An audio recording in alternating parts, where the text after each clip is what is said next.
అసలు అయినా ఇంకోటి సార్, మేము మేము ఆరుగురు శాసనసభ్యులు ఇక్కడ బట్టన్న శ్రీధర్ అని ఇక్కడ ఉంటే ఆరుగురు ఉంటే కూడా గంటన్నర మాట్లాడింది సార్ మా బట్టన్న ఆ రోజు అద్భుతంగా ప్రసంగించినారు కాబట్టి ఇవాళ మీరు అధికారంలోకి వచ్చారు. మీరు ముఖ్యమంత్రి ఉంటారు అనుకున్నాం, లేరు మీరు కానీ, బట్ మీరు అద్భుతంగా మాట్లాడినారు ఆ రోజు. మీ పర్ఫార్మెన్స్ బాగుండే బట్టన్న, అందుకే వచ్చినారు. అధ్యక్ష నేను అనేది ఒకటే నేను అనేది ఒకటే, శ్రీధర్ బాబు గారిని కూడా నేను కోరుతా ఉన్నా. మీరు లెజిస్లేటివ్ అఫైర్స్ మినిస్టర్గా ఉన్నారు శ్రీధర్ బాబు గారు. ఇప్పుడు టైం కేవలం 12:30 అవుతుంది. మనం ప్రజలకు సబ్జెక్ట్ ఇంతకంటే పెద్ద సబ్జెక్ట్ ఏముంటుంది అధ్యక్ష? ఇప్పుడు మీరు కావాలంటే రాత్రి 12:30 దాకా మీరు నడపండి, మేము ఇక్కడే ఉంటాం. 12:30 దాకా కౌన్సిల్ రేపు కూడా నడపండి సార్. మేము నడపలేదా 1 గంట వరకు రాత్రి హౌస్ నడపలేదా? శ్రీధర్ బాబు గారు మీరు లేరా? మీరు బేజారా వెళ్ళిపోయిన మధ్యలో కానీ మేము నడిపినాం, మీరు బేజారా వెళ్ళిపోయాను. అధ్యక్ష నేను ఒకటే అంటా ఉన్నా అధ్యక్ష, విద్యుత్తు విషయంలో, అప్పుల విషయంలో వారు మాట్లాడిన మాటలు, అప్పుల విషయంలో ఒక మాట చెప్పాలి అధ్యక్ష. ఇక్కడున్న 57 మంది కొత్త సభ్యులు ఉన్నారు అధ్యక్ష. They need to understand this. ఎందుకంటే అధ్యక్ష ఇంకొక రిక్వెస్ట్ కూడా మా సభ్యుల తరపున, కొత్త సభ్యుల తరపున కూడా నేను కోరుతా ఉన్నా అధ్యక్ష. కొత్త సభ్యులకు దయచేసి మీరు, ఎందుకంటే చాలామంది, నేను కూడా కొత్తగా సభ్యుడైనప్పుడు నిజంగా ఎమ్మెల్యే ఏం చేయాలన్నది కూడా అవగాహన ఉండదు సార్. కొన్ని రోజులు ఏం చేయాలా, ఎంతవరకు చేయాలన్నది కొన్ని రోజులు తెలియదు. మీరు కూడా దయచేసి స్పీకర్ గారు, కొత్తగా లెజిస్లేటివ్ అఫైర్స్ మినిస్టర్ గారు ఒక 3-4 డేస్ ఓరియంటేషన్ కూడా పెట్టండి. మీ సభ్యులు ఉన్నారు, మా సభ్యులు ఉన్నారు, కొత్త వాళ్ళు చాలామంది ఉన్నారు. సీనియర్లతో కొంతమందితో చెప్పించండి, వాళ్ళకు కూడా లాభం జరుగుతుంది, సభ కూడా మంచిగా నడుస్తుంది. కాబట్టి దయచేసి ఆ దిశగా మీరు కూడా ఆలోచన చేయాలని కోరుతా ఉన్నా అధ్యక్ష. అప్పులను ఎన్నడూ వేరుగా చేసి చూడడం తప్పు అధ్యక్ష. అప్పులు, ఆస్తులు జనరల్గా ఎక్కడైనా కూడా ఎట్లా చూస్తారు అధ్యక్ష అంటే డెట్ జీడిపి కలిపి చూస్తారు. డెట్ ఎంత ఉంది, అప్పు ఎంత ఉంది, జీడిపి పరిమాణం ఎంత ఉందని చూస్తారు. ఇవాళ రేషియో కనుక మీరు చూసినట్టయితే, నిష్పత్తి కనుక చూసినట్టయితే 2-3 ఎగ్జాంపుల్ చెప్తాను సార్. ప్రపంచంలోనే అగ్రరాజ్యం మరి అమెరికా అధ్యక్ష, మనందరికీ తెలుసు. అమెరికా యొక్క డెట్ జీడిపి రేషియో అధ్యక్ష 123%, 123%. Japan is the second largest economy in the world sir. Japan యొక్క డెట్ జీడిపి రేషియో 215%. భారత ప్రభుత్వం యొక్క డెట్ జీడిపి రేషియో 57%. తెలంగాణ యొక్క debt GSDP ratio 27.8% only. I humbly request all of you, దయచేసి మనం ఎంత రాజకీయంగా ఎన్ని మాటలని అనుకోవచ్చు, కానీ ఇవాళ నేను చెప్పేది నా సొంత కవిత్వం కాదు అధ్యక్ష. This is the latest RBI report. I'm happy to furnish it to all the honourable members sir. మీరు నిన్నగాక మొన్న రిలీజ్ చేశారు. Highest GSDP in the country 5,05,000 కోట్ల నుంచి 13,27,000 కోట్లకు పెరిగింది అని గొప్పగా మా బట్టన్న తర్వాత ముఖ్యమంత్రి గారు ఫోటో పెట్టి నిన్నగాక మొన్ననే రిలీజ్ చేసినారు. పర్ఫార్మెన్స్ మాది, ఫోటోలు వాళ్ళవి, పర్వాలేదు సార్, ఏం ఇబ్బంది లేదు. కానీ నెంబరే కదా సార్ అధ్యక్ష. ఇంకొక మాట అధ్యక్ష, లయబిలిటీస్ చూసుకుంటే, డెట్ చూసుకుంటే, అప్పు చూసుకుంటే అధ్యక్ష, కింది నుంచి 28 రాష్ట్రాలు సార్ దేశంలో.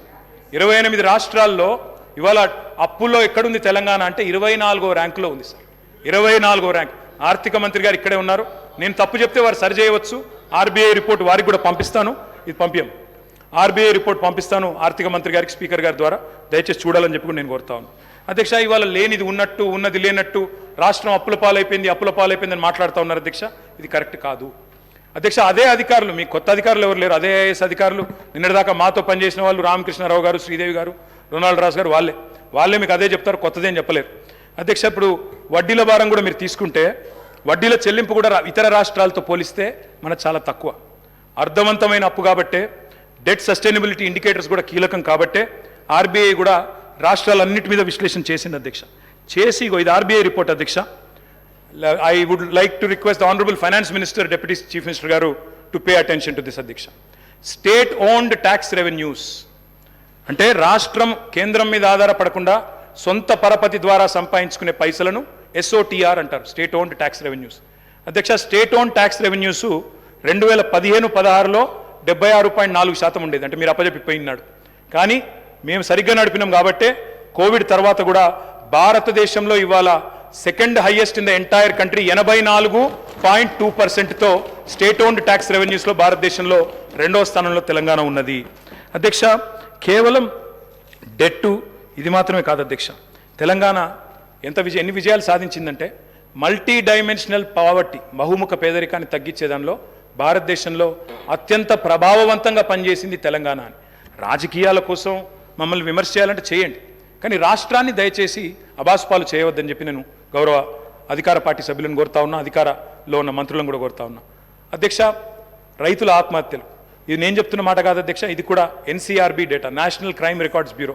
పూర్తి స్థాయిలో రైతుల ఆత్మహత్యలు ఇవాళ దాదాపుగా 0 అయింది ఎక్కడ అంటే ఇదిగోండి అధ్యక్ష, ఇది తెలంగాణ రాష్ట్రం అని చెప్పి స్వయంగా ఎన్సీఆర్బీ చెప్తుంది అధ్యక్ష, నాది కాదు అధ్యక్ష. మీరు అన్ఎంప్లాయ్మెంట్ గురించి బాగా మాట్లాడినారు. అన్ఎంప్లాయ్మెంట్ ద్వారా వచ్చిన సూసైడ్స్లో ఇవాళ లోయెస్ట్ ఎక్కడ ఉంది అంటే అధ్యక్ష 2020 సంవత్సరంలో 23 మంది ఆత్మహత్య చేసుకున్నారు తెలంగాణలో, 23లో 28 మంది, 22లో 28 మంది, అదేవిధంగా ఇంకొకటి చూస్తే 6 మాత్రమే అధ్యక్ష. You said sir, I will conclude in 5 minutes sir, please give me 5 minutes. అధ్యక్ష అప్పుల విషయానికి వస్తే అధ్యక్ష ఆర్బీఐ చెప్పిన లెక్కలే ప్రామాణికం. ఆయన ఇంకోటి సార్ శ్వేతపత్రాలు అంటున్నారు అధ్యక్ష. నేనేమంటున్నా అధ్యక్ష, every year controller and auditor general మీకు ప్రతి సంవత్సరం బట్టి గారు ఉన్నారు, శ్రీధర్ అన్న ఉన్నారు ఇదే హౌస్లో, మీకు ఎవ్రీ ఇయర్ బడ్జెట్లో మీకు బ్రహ్మాండంగా ఇచ్చాము, ఎవ్రీ ఇయర్ ఆడిటెడ్ రిపోర్ట్స్ ఇచ్చాము. అవి కాదా శ్వేతపత్రాలు? కొత్త శ్వేతపత్రాలు ఎడికెళ్ళి వస్తే మీరు కొత్తగా ఏం కనిపెడతారు? ఇంకా నాకు తెలియక అడుగుతా అధ్యక్ష, డిస్కమ్ల రిపోర్ట్లు ఎవ్రీ ఇయర్ ఇచ్చాము, ప్రతి సంస్థ ప్రతి corporation report every year we have tabled year. కాదంటారా చెప్పండి, legislative affairs minister should tell us.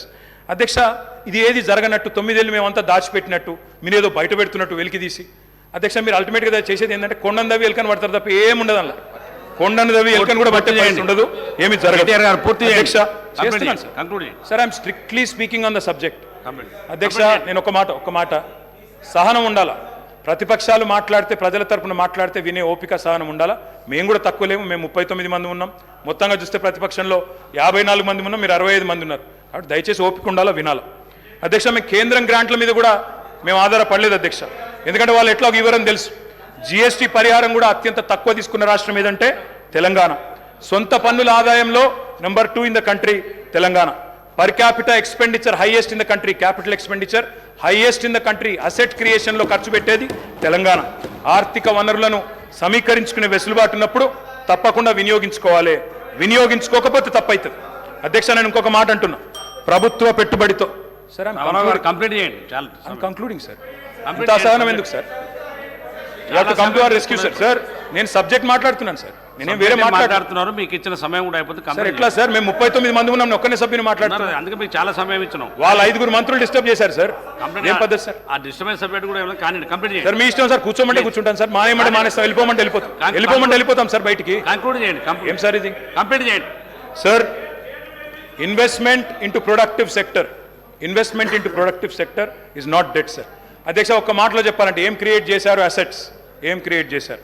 అధ్యక్ష మీరు కూర్చున్న కొత్త సచివాలయం కట్టిందే కేసీఆర్ గారు, మీరు పేరు మార్చిన ప్రగతి భవన్ కట్టిందే కేసీఆర్ గారు, ప్రతి జిల్లాలో కొత్త జిల్లాలో కొలువుదీరిన కలెక్టరేట్లు కేసీఆర్ గారు కట్టిందే, కమాండ్ కంట్రోల్ సెంటర్లు కట్టింది, కేబుల్ బ్రిడ్జ్లు, కొత్త రోడ్లు, ఫ్లైఓవర్లు, అండర్ పాస్లు హైదరాబాద్లో మీరు తిరుగుతున్నాయి. ఇవన్నీ తరగని ఆస్తులు, మీకోసం రాష్ట్ర ప్రజల కోసం ఇచ్చిన ఆస్తులు. యాదాద్రి ఆలయం నుంచి మొదలు పెడితే అంబేద్కర్ సచివాలయం దాకా మొత్తం కట్టిందే కేసీఆర్ గారి ప్రభుత్వం. అదేవిధంగా అధ్యక్ష 33 జిల్లాలుంటే అధ్యక్ష ఉత్తమన్న నవ్వుతున్నారు అధ్యక్ష, వారు ఉన్నప్పుడు మంత్రిగా సూర్యాపేటలో మెడికల్ కాలేజ్ లేదు అధ్యక్ష, కానీ సూర్యాపేటలో మెడికల్ కాలేజ్ పెట్టింది ఎవరు అధ్యక్ష? కేసీఆర్ ప్రభుత్వం కాదా?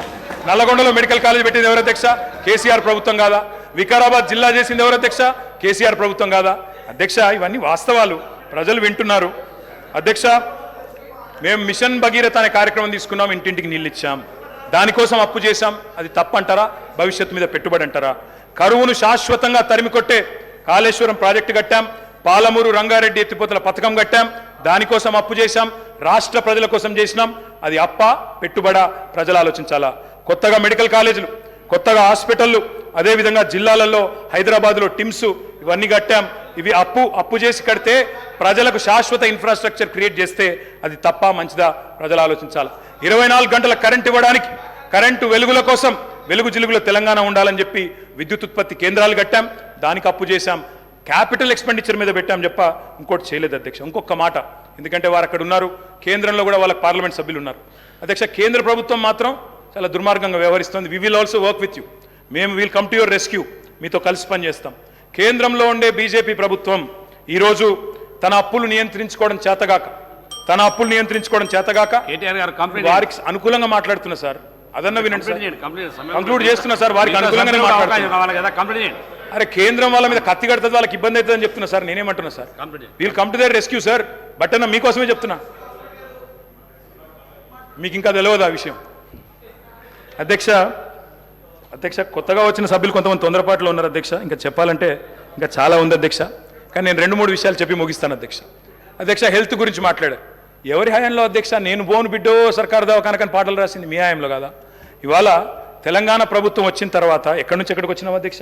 10 ఏళ్లలో ఏమేం చేసినాం అధ్యక్ష? తలసరి ఆరోగ్య బడ్జెట్ ఆనాడు 925 కోట్లుంటే మేము దాన్ని 3,532 కోట్లు చేసినాం. ఆసుపత్రి పడకలు ఆనాడు 17,000 ఉంటే మా ప్రభుత్వం వచ్చిన తర్వాత 34,000 చేసినాం.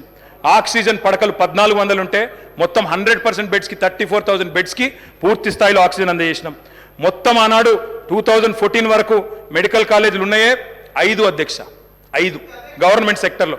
ఈరోజు అధ్యక్ష మొత్తం 33 జిల్లాల్లో 33 మెడికల్ కళాశాలలు ఇచ్చిన ఘనత కేసీఆర్ గారి ప్రభుత్వం అందా కాదా? ఒక్కసారి గుండె మీద చేసుకుని ఆలోచించాలి అధ్యక్ష. నర్సింగ్ కళాశాలలు అధ్యక్ష 5 ఉండేది, ఈరోజు 26 అయినాయి. MBBS seat, I'm only speaking subject sir. Subject కానీ అమరావు గారు చాలా సమయం sir, I'm purely speaking subject. ఇంత అసహనం ఎందుకు సార్? కంప్లీట్ చేయండి sir. I'm concluding sir. I'm concluding. 1 minute I'm concluding sir. I'm concluding. Please. MBBS సీట్లు 2,850 ఉండేది. ఇక్కడ సభలో 15-16 మంది డాక్టర్లు ఉన్నారు సార్. అదేవిధంగా 8,515కు తీసుకొని పోయినాం. పోస్ట్ గ్రాడ్యుయేట్ సీట్లు 1,183 ఉండే 2,890 చేర్చినాం. అదేవిధంగా ప్రభుత్వ ఎంబీబీఎస్ సీట్లు 850 ఉంటే 3,690 సీట్లకు చేర్చుకొని పోయినాం. దానివల్ల ఎస్సీల్లో, ఎస్టీల్లో, బీసీల్లో, మైనారిటీలో ఉన్న పిల్లలకి ఇవాళ ప్రభుత్వ మెడికల్ కళాశాలల్లో అడ్మిషన్లు దొరికే పరిస్థితి. అధ్యక్ష, నీతి ఆయోగ్ హెల్త్ ఇండెక్స్లో మీరు మాకు వదిలిపెట్టిపోయినాడు తెలంగాణ ర్యాంకు 11వ స్థానం. మరి ఈరోజు Telangana is rank number 3 in the country after Kerala and Tamil Nadu. ఇది వాస్తవమా కాదా? నీతి ఆయోగ్ రిపోర్ట్ తెప్పించుకొని చూడ. Concluding sir. Concluding sir. అధ్యక్ష వీళ్ళున్న నాడు కంక్లూడ్ చేస్తున్నాను సార్. డయాలసిస్ పేషెంట్లకు ఆనాడు వీళ్ళెన్నడూ పెన్షన్ ఇవ్వలేదు, ఎన్నడూ పట్టించుకోలేదు, ట్రీట్మెంట్ కూడా ఇవ్వలేదు. అధ్యక్ష ఆనాడు డయాలసిస్ కేంద్రాలు లేవు రాష్ట్రంలో. 3 డయాలసిస్ కేంద్రాలు ఉండే, ఈరోజు 103 చేసినాం. అమ్మ ఒడి వాహనాలు 0, ఈరోజు 300 చేసినాం. బస్తీ దవాఖానాలు 0, 370 పెట్టాం. వరంగల్లో హెల్త్ మినిస్టర్ గారు పోయి ప్రారంభించవచ్చు. వరంగల్లో రెడీ అవుతా ఉంది సార్. 24 స్టోరీస్లో 1,100 కోట్ల రూపాయలతో బ్రహ్మాండంగా Telangana's largest hospital is in Warangal. మా దామన్న ఓపెన్ చేయాలని చెప్పి నేను మనస్ఫూర్తిగా కోరుతా ఉన్నాను సార్. అధ్యక్ష అదేవిధంగా అధ్యక్ష జిల్లాకు ఒక మెడికల్ కాలేజ్, నిమ్స్ విస్తరణ, టిమ్స్ హాస్పిటల్స్ 370, బస్తీ దవాఖానాలు, మహిళల కోసం ప్రత్యేకంగా ఇవన్నీ ఉన్నాయి సార్. ఇంకా ఇన్స్టిట్యూషనల్ డెలివరీస్ సార్. సార్ మీది దేవరకొండ, మీది తమరిది దేవరకొండ. దేవరకొండలో ఒకనాడున్న పరిస్థితి ఏంటి సార్? ఇవాళ ఉన్న పరిస్థితి ఏంటి సార్? ఒకనాడు పసిపిల్లల అమ్మకాలను చదివేది, ఇవాళ మాతా శిశుమరణాలు తగ్గినాయి సార్. మాతా శిశుమరణాలు ఎట్లా తగ్గినాయి సార్ అంటే ఇన్స్టిట్యూషనల్ డెలివరీస్ ప్రోత్సహించడం వల్ల. శిశుమరణాలు ఆనాడు 2014లో 1039 ఉంటే ఈరోజు 19 అయినాయి సార్. ప్రసూతి మరణాలు ఆనాడు 2014లో 91 ఉంటే ఈరోజు 40 అయినాయి. ఇన్స్టిట్యూషనల్ డెలివరీస్ బ్రహ్మాండంగా పెరిగినాయి. ఇంకా చెప్పాలంటే చాలా ఉంది అధ్యక్ష. నేను ముగిస్తా ఉన్నాను అధ్యక్ష. ముగించే ముందు నేను ఈ ప్రభుత్వానికి చెప్పేది ఒకటే అధ్యక్ష. అధ్యక్ష మీరు కూడా మాలాగా ప్రగతిశీలమైన అభ్యుదయమైన ఆలోచనలతో ముందుకొస్తే తప్పకుండా నిర్మాణాత్మకమైన ప్రతిపక్షంగా తప్పకుండా వెల్కమ్ చెప్తాం అధ్యక్ష. కానీ తిరోగమన నిర్ణయాలు తీసుకుంటే మాత్రం ప్రజల పక్షాన నిలదీస్తాం. మేము హైదరాబాద్ ఫార్మా సిటీని కట్టాలి. హైదరాబాద్కున్న ఒక ప్రత్యేకత, మరి లక్షలాది మందికి 40% ఇవాళ ఫార్మస్యూటికల్స్ ఉత్పత్తి చేసే నగరం హైదరాబాద్. వ్యాక్సిన్లకు ప్రపంచంలోనే రాజధాని హైదరాబాద్. అట్లాంటి హైదరాబాద్లో మొత్తం కన్సాలిడేట్ చేసి ఒక సూపర్ పవర్గా హైదరాబాద్ను ఇంటర్నేషనల్ ఇంపార్టెన్స్ ఉన్న ప్రాజెక్ట్ అధ్యక్ష. నిన్ననే పేపర్లో చూశాను, ముఖ్యమంత్రి గారు రివ్యూ చేశారు, క్యాన్సిల్ చేశారు. కానీ ఆ రివ్యూలో పరిశ్రమల మంత్రి లేరు, పరిశ్రమల కార్యదర్శి లేరు. మరి ఇది మంచిది కాదు అధ్యక్ష. ఇది రాష్ట్రానికి మంచిది. మా మీద కక్షతో ఒక మంచి ప్రాజెక్ట్ రాష్ట్రానికి దూరం చేయకండి సార్. నేను కంప్లీట్ చేయండి సార్. మీకు ఇంత సమయం ఇచ్చా, 3 సార్లు ఇచ్చినది మీకు సమయం. మీరు అడుగుతున్నా కూడా కంప్లీట్ చేయమని చెప్పాను. ముగియండి మీరు, కంప్లీట్ చేయండి. Concluding sir. Only 1 minute sir. Subject అయింది సమయం. హైదరాబాద్ ఫార్మా సిటీ లాంటి జాతీయ అంతర్జాతీయ ప్రాముఖ్యత ఉన్న ఒక ప్రాజెక్టును రద్దు చేసే ముందు పునరాలోచించాలని చెప్పి నేను కోరుతా ఉన్నాను అధ్యక్ష. కట్టడము నిలబెట్టడమే మాకు తెలిసిన పని, పడగొట్టడం కులగొట్టడం మా పని కాదు, మేము చేయము. అధికారంలో నిర్మాణాత్మకంగా పనిచేసినాం, ప్రతిపక్షంలో చేస్తాం. మీ మేనిఫెస్టోను మీరు మర్చిపోయినా మేము మర్చిపోము, ప్రజల తరపున క్వశ్చన్ చేస్తాం. ప్రజా ప్రయోజనాల పరిరక్షణ కోసం ఖచ్చితంగా నిలబడతాం. మాది తెలంగాణ కోసమే పుట్టిన పార్టీ, తెలంగాణ కోసమే నిలబడే ఏకైక పార్టీ. అందుకే మేము చెప్తా ఉన్నా అధ్యక్ష, ప్రజాకవి కాళోజీ చెప్పారు. ముగిస్తున్నాను సార్. ముగియండి. ప్రజాకవి కాళోజీ చెప్పారు సార్. ఏలేటి మహేశ్వర్ రెడ్డి గారు ముగియండి సార్. మరి కంక్లూడ్ చేయండి. మీరు ఇంత ఎన్నిసార్లు సమయం ఇచ్చినా మీరు చేయకపోతే ఎట్లా? ముగియండి. ముగియండి, కంప్లీట్ చేయండి.